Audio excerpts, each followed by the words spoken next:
Bonsoir, bienvenue dans votre bulletin géopolitique pour la semaine du 29 mai au 4 juin 2025. Le premier bulletin du mois, donc le bulletin en accès libre. Commençons avec le Moyen-Orient où la semaine dernière, la Turquie et les forces démocratiques syriennes ont engagé des discussions directes sous la médiation des États-Unis, marquant une première dans leurs relations. Ces pourparlers, rapportés par Middle East Eye, ont réuni des responsables de niveau intermédiaire pour aborder des enjeux cruciaux pour l'avenir de la Syrie, le sort des détenus de l'État islamique, l'intégration des forces démocratiques syriennes dans la nouvelle armée syrienne unifiée sous l'autorité de Damas et la gouvernance future des Kurdes. Ces négociations coïncident avec le retrait progressif des forces américaines de Syrie. Le 2 juin 2025, l'Observatoire syrien des droits de l'homme a signalé un retrait soudain et significatif des troupes des bases américaines d'Al-Omar et de Konoko dans la province de Deir ez-Zor, entamé le 18 mai et accéléré récemment avec une intensification des opérations aériennes de la coalition. Le 22 mai 2025, le président Erdogan a insisté sur l'importance de respecter l'accord historique entre la Syrie et les forces démocratiques syriennes, signé le 10 mars dernier entre le commandant des forces démocratiques syriennes Mazloum Abdi et le président syrien Ahmed al-Shara. Cet accord prévoit notamment la fusion des institutions administratives et militaires et la protection des droits des Kurdes dans un cadre unifié. Le 2 juin 2025 à Ankara, la Turquie et la Finlande ont signé un protocole d'accord visant à renforcer leur coopération dans l'industrie de défense, marquant un jalon important pour intensifier leur collaboration au sein de l'OTAN, notamment dans la production conjointe et l'échange de technologies. L'accord, qui a été paraphé par le chef de la présidence turque de l'industrie de défense, Haluk Görgün, et Olli Rutu, directeur général de la politique des ressources et directeur national de l'armement de la Finlande. Cet accord donc cherche à promouvoir la production partagée, le transfert de technologies et le renforcement des capacités des deux nations. Il intervient à la suite d'un processus d'adhésion compliqué à l'OTAN de la Finlande, dans lequel la Turquie a eu un rôle central. En effet, au début, j'en avais parlé, c'était dans les premiers bulletins sur la chaîne, la Turquie était réticente à l'entrée de la Finlande et de la Suède dans l'Alliance et a traité les deux pays différemment. Le 30 mars 2023, le Parlement turc avait ratifié l'adhésion de la Finlande, dernier membre à l'approuver avant de valider celle de la Suède quelques mois plus tard. L'aval préalable donné à la Finlande a été perçu alors comme une tactique stratégique. Selon les analystes, la Finlande, n'ayant pas imposé d'embargo officiel sur les armes à la Turquie, contrairement à la Suède, bénéficiait d'une image plus positive dans le pays lors des pourparlers. Certains observateurs estiment qu'Ankara a pu chercher à distinguer les deux nations en particulier pour obtenir des concessions supplémentaires qui se manifestent aujourd'hui. Dans une interview au Jewish Journal, le président syrien Ahmed al-Shara a esquissé les bases d'une possible relation nouvelle avec Israël, rompant nettement avec la rhétorique habituelle de Damas sur ce sujet. Il a indiqué « Il faut mettre fin à l'ère des bombardements et de représailles incessants. Aucune nation ne peut prospérer sous un ciel empreint de peur. » Et de manière inattendue, il a évoqué des ennemis communs aux deux pays, laissant entendre une possible coopération sur des enjeux sécuritaires régionaux. Mardi soir, cependant, le ministre israélien de la Défense, Israël Katz, a désigné le président syrien comme directement responsable après que 2 projectiles tirés depuis la Syrie ont atterri en territoire israélien sans causer cependant de dommages selon l'armée. Mercredi, la Syrie a rejeté toute implication dans les tirs attribués à Damas par Israël et pointé du doigt des acteurs visant à déstabiliser la région selon l'agence de presse officielle syrienne. Concernant les allégations de tirs visant le côté israélien, nous n'avons pas été en mesure de confirmer la véracité, a indiqué le bureau du ministère des Affaires étrangères. Nous considérons que les divers acteurs cherchent à perturber la stabilité régionale pour leurs propres intérêts. Mardi 3 juin, 27 personnes ont perdu la vie dans le sud de la bande de Gaza lorsque les soldats israéliens ont tiré à proximité d'un centre d'aide humanitaire soutenu par les États-Unis, situé dans cette région. L'armée israélienne a annoncé en soirée l'ouverture d'une enquête sur ces tirs mortels qui était déjà intervenu la semaine dernière, vous en souviendrez, j'en avais parlé dans le bulletin. Le secrétaire général de l'ONU, Antonio Guterres, a condamné ces actes, qualifiant les pertes humaines d'inconcevables, précisément, 2 jours après le dernier incident, qui avait fait 31 morts selon les secours palestiniens. De son côté, le haut-commissaire de l'ONU aux droits de l'homme, Volker Turk, a dénoncé des crimes de guerre. C'est l'expression qu'il a employée. D'après une information publiée mercredi par le Wall Street Journal, l'armée libanaise, avec l'appui des renseignements israéliens transmis via les États-Unis, aurait démantelé la majorité des postes et stocks d'armes du Hezbollah dans le sud du Liban, opération qui a été accueillie favorablement par les autorités israéliennes et américaines. Selon cette même source, qui s'appuie sur des déclarations de responsables arabes, l'armée libanaise n'a pas achevé sa mission dans le sud. Elle doit encore poursuivre le plan de désarmement de l'organisation terroriste, mais visiblement ce plan est en bonne voie et le désarmement du Hezbollah est décidément assez rapide. Ce mercredi 4 juin, le guide suprême iranien, l'ayatollah Khamenei, a jugé que la proposition américaine concernant un accord sur le nucléaire allait à l'encontre des intérêts nationaux de l'Iran. Il a déclaré, je cite, « La proposition soumise par les Américains va totalement à l'opposé du slogan « Nous pouvons », en référence au principe d'indépendance de la révolution islamique de 1979. L'Iran n'a pas besoin du feu vert des États-Unis pour prendre ses décisions, a-t-il encore affirmé, et l'indépendance du pays signifie ne pas attendre l'aval de l'Amérique ou de ses semblables, ni craindre leurs interdictions. Il a conclu que les États-Unis n'avaient aucun droit de regard sur l'enrichissement d'uranium par l'Iran, puisque je rappelle que la position de l'Iran depuis un moment dans ces négociations avec les États-Unis, c'est on est d'accord pour ne pas doter de l'arme nucléaire, mais on n'est pas d'accord pour arrêter l'enrichissement. Forcément, ça bloque, puisque ce sont les deux lignes rouges de cet accord. Donc la position de Khamenei signifie en fait un rejet sur la proposition d'accord telle qu'elle avait été formulée par les Américains, alors que nous sommes arrivés au terme du délai de 60 jours qui avait été avancé par Donald Trump. Est-ce que celui-ci va du coup aller vers la manière forte ou est-ce qu'il va encore reculer devant l'obstacle? L'avenir nous le dira. Mardi, le Premier ministre libyen Abdul Hamid Dbeibe a dévoilé une initiative politique destinée à résoudre la crise qui persiste dans le pays, incluant une restructuration de son gouvernement.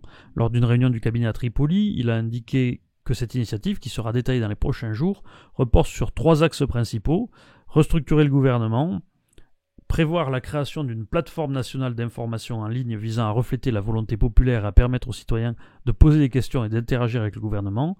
Et le 3e axe consistera à mettre en place un mécanisme de sécurité concret pour assurer des élections sûres et crédibles, tout en éliminant tout prétexte à la formation d'un gouvernement parallèle, a-t-il précisé.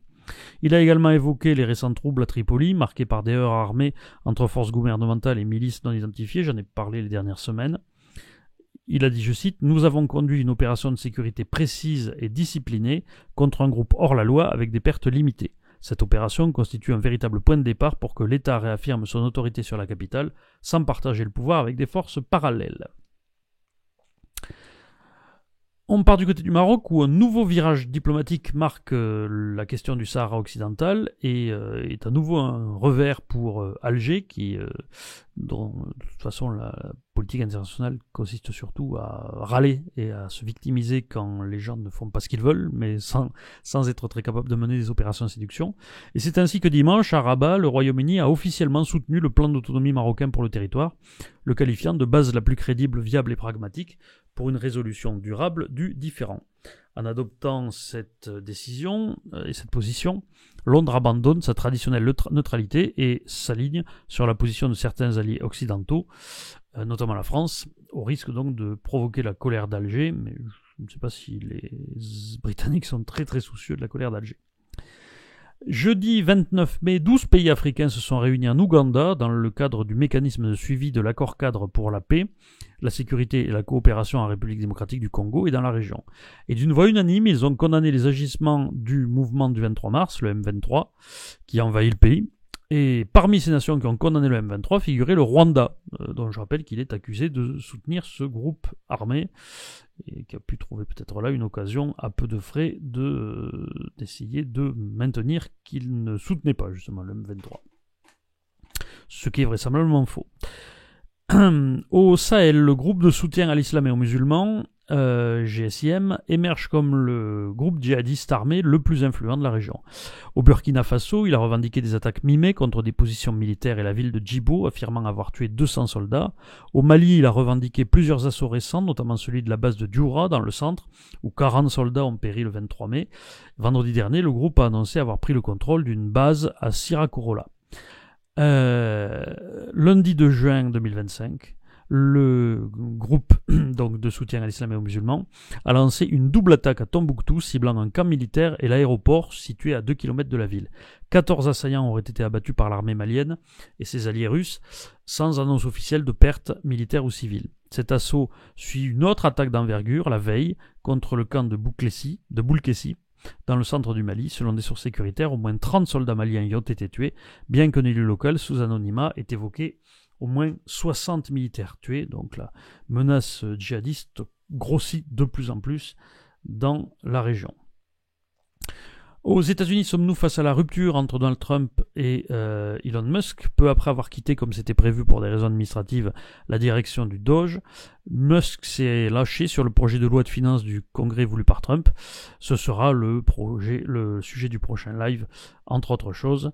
Je citerai simplement le tweet qu'a fait Elon Musk. Je suis désolé, mais je ne peux plus supporter. Ce projet de loi de dépenses du Congrès massif, scandaleux et bourré de dépenses inutiles est une abomination dégoûtante. Honte à ceux qui ont voté pour. Vous savez que vous avez eu tort. Vous le savez. Voilà, ce sera donc, je disais, le sujet de notre prochain live de vendredi. Je fais ici une pause pour souligner que ce bulletin gratuit n'est que le premier du mois et que les autres sont comme d'habitude réservés aux souscripteurs selon les conditions disponibles sur Tipeee et en suivant le lien en description ou en cliquant sur le bouton rejoindre sous cette vidéo YouTube. Le contenu gratuit ces derniers mois a 6000 spectateurs permanents sur la chaîne, c'est-à-dire ceux qui regardent la totalité du contenu gratuit, mais dont en fait 95% ne sont pas souscripteurs et ne font jamais de dons. Donc si vous appréciez mon travail, notre travail, et souhaitez qu'il continue, n'hésitez pas à faire un geste en soutien de la chaîne. Je vous en remercie. Nous revenons en Europe où mardi l'Ukraine a rejeté les conditions de paix proposées la veille par la Russie lors des pourparlers à Istanbul, les qualifiant d'ultimatum irréalistes et incapables de mettre fin au conflit. On sait que c'est toujours la même chose. En gros, donnez-nous ce qu'on n'a pas encore réussi à prendre sans vous battre, en particulier les 4 régions qui ont été annexées, désarmement, etc. L'Ukraine a revendiqué le même jour, et après qu'il y ait eu les frappes sur les aérodromes et qui ont amputé les capacités stratégiques de la Russie, je renvoie au dernier live là-dessus, je ne reviens pas dessus en détail. L'Ukraine, donc, le même jour, mardi, a revendiqué une attaque à l'explosif contre le pont de Crimée, le pont de Kerch, structure déjà ciblée à plusieurs reprises par Kiev. Les services de sécurité ukrainiens ont déclaré avoir causé des dégâts sévères au pilier de l'ouvrage reliant la péninsule annexée par Moscou au territoire russe en utilisant plus d'une tonne de TNT. La circulation sur le pont a été temporairement interrompue, d'après le compte Telegram officiel du gestionnaire, qui n'a pas précisé la cause de cette fermeture d'environ 3 heures. Le Washington Post a rappelé que le pont de Crimée était une voie d'approvisionnement stratégique, mais aussi un symbole de l'occupation russe depuis le début de l'invasion à grande échelle lancée par la Russie en 2022. Le Kremlin, de son côté, a minimisé l'attaque contre le pont, niant tout dégât et se contentant de mentionner une explosion. Donald Trump, ce mercredi, a indiqué sur Truth Social avoir parlé par téléphone à Vladimir Poutine pendant 1h15, avoir parlé des récentes attaques sur les forces stratégiques russes et aussi certains autres échanges de coups entre la Russie et l'Ukraine ces dernières semaines. Donald Trump dit que ça a été une bonne conversation, mais qui ne permettrait pas d'amener à une paix immédiate. Il dit que Poutine lui a indiqué qu'il devait répondre à l'attaque sur les aérodromes par l'Ukraine, mais il n'en dit pas plus. Et ensuite, il ajoute qu'il parle de l'Iran et il dit qu'ils ont aussi discuté de l'Iran, de la façon dont justement le délai, comme je le disais tout à l'heure, a fini de courir pour l'Iran et sur la nécessité de faire un deal. Et Poutine, semble-t-il, a réussi à en tout cas, lui a dit, est-ce qu'il a réussi à le promener, je sais pas. Au terme de ce message, on a un peu l'impression qu'il continue à se faire promener par Poutine, qu'il a toujours pas réussi à se mettre en tête que c'est ce que fait l'autre. Mais Poutine lui a dit que voilà, qu'en gros, il l'aiderait à faire plier l'Iran en lui disant qu'il était d'accord avec lui, qu'il fallait pas que l'Iran ait l'arme nucléaire. Mais voilà, ça annonce pas de changement rapide, malheureusement. Donald Trump met du temps à comprendre.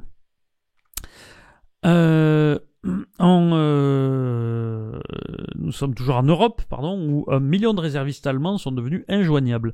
Il s'agit de jeunes ayant effectué leur service militaire avant 2011 et d'anciens soldats professionnels, dont 93 000 ayant servi dans des missions à l'étranger, notamment en Afghanistan. Leurs adresses et numéros de téléphone ont été supprimés des bases de données en raison d'une loi européenne et de réglementation nationale sur la protection de la vie privée. Il est donc impossible de connaître leur état physique, malgré leur formation et leur expérience, et de savoir s'ils seraient prêts à appuyer l'armée allemande en cas de nécessité, situation qualifiée de totalement folle cette semaine par le président de l'association des réservistes. Et tout ceci au moment et dans le contexte où Friedrich Merz veut faire de l'armée allemande la plus forte armée d'Europe. Comme je l'ai déjà dit, je ne pense pas que ce soit très réalisable, parce que je ne pense plus les Allemands sont capables de véritablement faire une armée, encore une fois. C'était les Prussiens qui savaient se battre et qui savaient commander les Allemands. Ils ne sont plus là. Et nouvel exemple du genre de problèmes qui peuvent se poser justement aux Allemands là-dessus.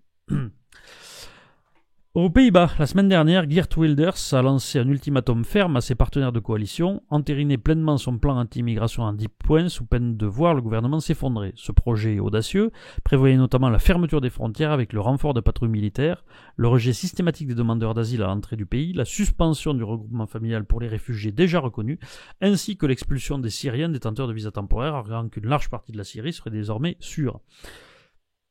Ce projet prévoyait aussi une politique d'expulsion automatique pour tout migrant condamné pour des crimes violents à caractère sexuel ou à caractère sexuel. Pas de soutien sur nos propositions sur l'asile, pas de révision de l'accord cadre, le PVV quitte la coalition, a-t-il finalement déclaré mardi 3 juin à la matinée. Privé de majorité, en effet, il a choisi de présenter le Premier ministre a choisi de présenter la démission de son gouvernement qui assurera la gestion des affaires courantes. De nouvelles élections législatives devraient être annoncées dans la semaine, plongeant les Pays-Bas dans une nouvelle phase d'incertitude politique. Le PVV domine actuellement la Chambre basse avec 37 sièges sur 150, mais les récents sondages lui attribuent environ 29 sièges, donc il risque plutôt d'y perdre dans une nouvelle élection qu'autre chose.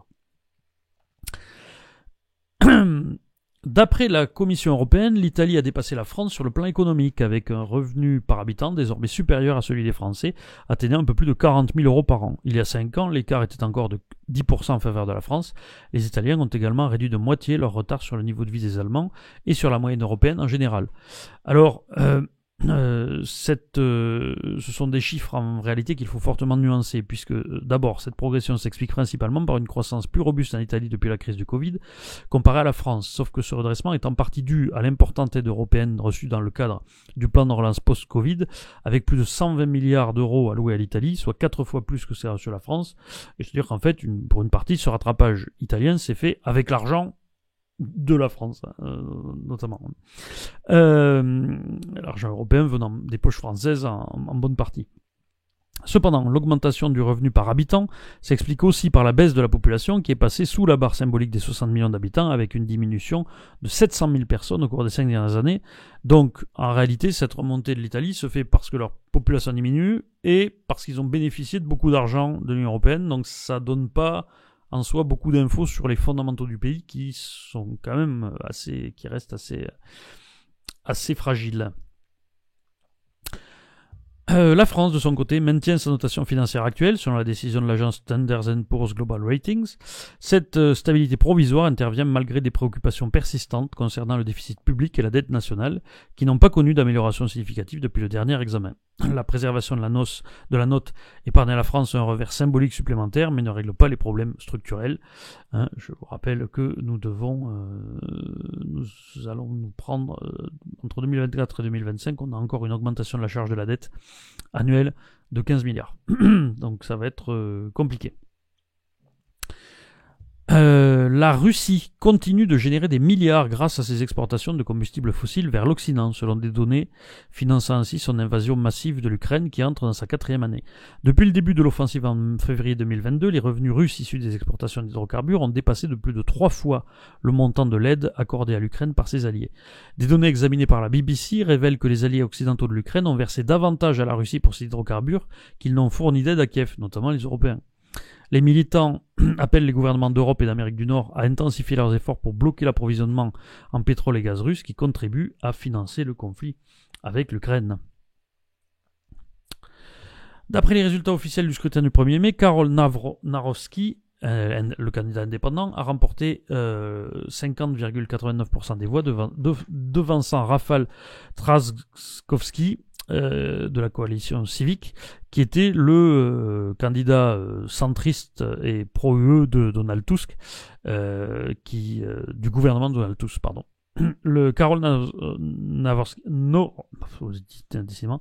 Nawrocki a axé sa campagne sur la loi, l'ordre et la défense des valeurs traditionnelles polonaises, avec le soutien du Parti conservateur Droit et Justice PiS, qui était le parti du président conservateur sortant, Andrzej Duda. La victoire de Nawrocki assure la présence d'un président conservateur à la tête de l'État jusqu'en 2030 et prolonge donc l'influence du PiS malgré la perte de sa majorité parlementaire en 2023 après 8 ans au pouvoir. En Pologne, le chef de l'État joue un rôle notable en politique étrangère et de défense et dispose d'un pouvoir de veto législatif qui ne peut être contourné qu'avec une majorité des 3/5 au Parlement.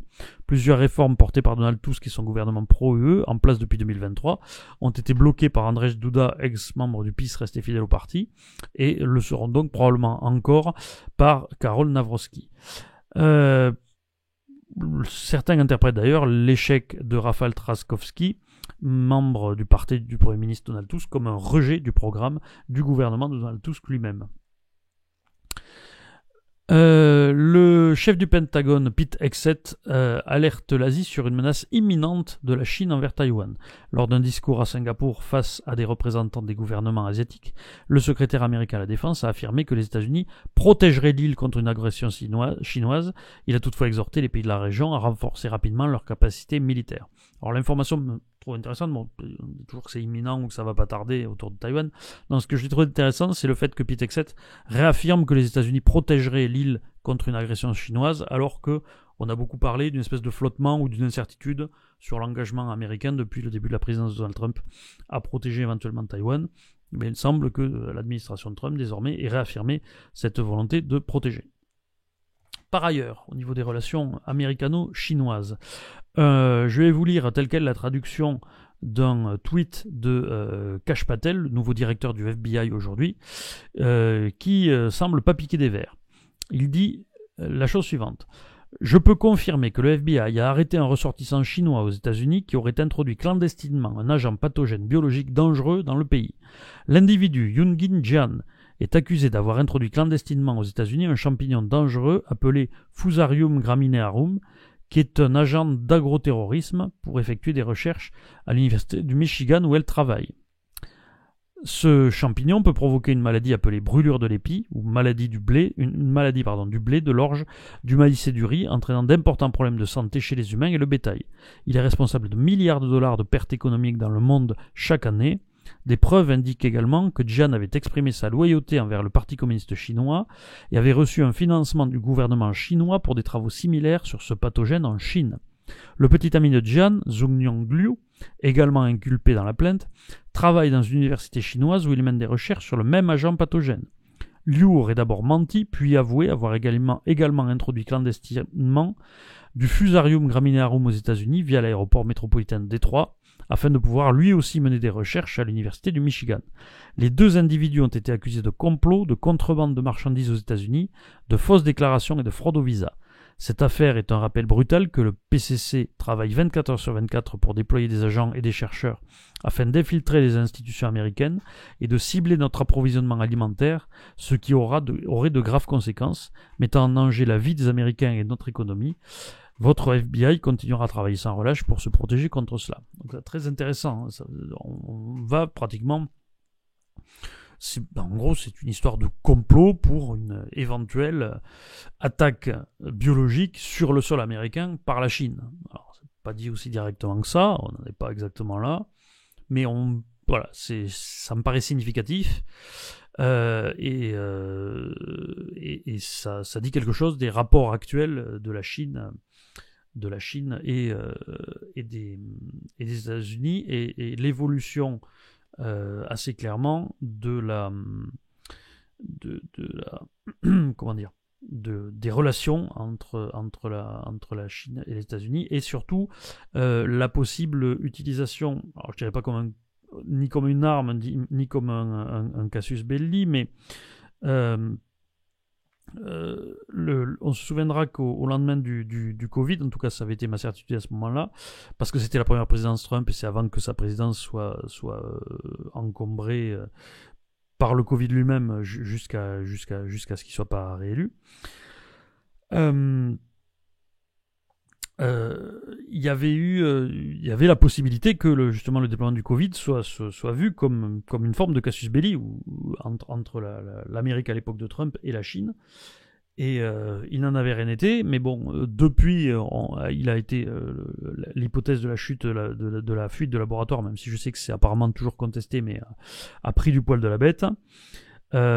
Et aujourd'hui, donc, maintenant, il y a cette question éventuellement d'introduction d'agents pathogènes. Ça me paraît aller assez loin.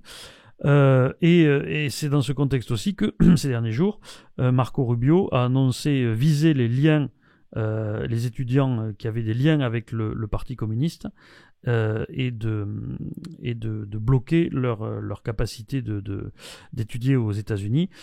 Marco Rubio a indiqué, c'était le 28 mai dernier, vouloir révoquer activement les visas pour les étudiants chinois, notamment ceux ayant des liens avec le Parti communiste chinois. Donc c'est un moyen aussi d'accréditer cette nouvelle politique d'hostilité, on va dire, vis-à-vis des étudiants chinois dans le cadre des pressions avec ce pays. D'autant plus que Donald Trump, par ailleurs, a dit que les négociations vers un accord avec la Chine étaient à nouveau un petit peu bloquées pour ce qui était la question des tarifs. On reste en Asie avec dimanche 1er juin, la Cour suprême du Bangladesh a permis au principal parti islamiste du Bangladesh, le Jamaat-e-Islami, la conférence islamique du Bangladesh, de participer aux élections, levant ainsi une interdiction de plus de 10 ans qui avait été instaurée sous le régime de l'ex-premier ministre Sheikh Hasina. En 2013, la Haute Cour avait en effet interdit au Jamaat-e-Islami de se présenter aux élections, jugeant sa charte incompatible avec la constitution laïque du pays.